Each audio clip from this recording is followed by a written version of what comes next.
कुर्सी इक़्तिदार की हो या ऑफिस की, ये कुर्सी आपकी मौत का बाइस बन सकती है।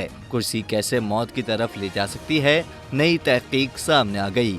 जी हाँ, सारा दिन दफ्तर की कुर्सी पर बैठकर गुजारना आपको मौत के करीब ले जा सकता है। इससे आपकी जल्द मौत का खतरा 16% तक बढ़ सकता है। ये बात एक हालिया तहकीक में सामने आई है कि वो लोग जो अपना ज्यादातर वक्त कुर्सी पर बैठकर गुजारते हैं, उन लोगों में दिल के अमराज से मरने का खतरा 34% ज्यादा होता है, क्योंकि ज्यादा लंबे अरसे तक बिना किसी जिस्मानी हरकत के अपनी सीट पर बैठे रहने की वजह से मोटापे, high blood pressure, high blood sugar, कमर के दर्द, कमर के इर्द गिर्द जिस्म की इजाफी चर्बी और कोलेस्ट्रॉल में खतरनाक किस्म के इजाफे का बाइस बन सकता है, जिससे दिल के अमराज और कैंसर जैसी बीमारियां जन्म लेती हैं।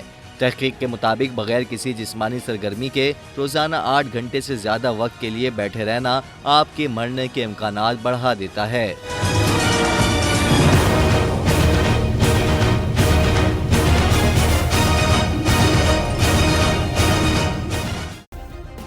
सब्सक्राइब करें और बेल दबाएं ताकि कोई खबर रह न जाए।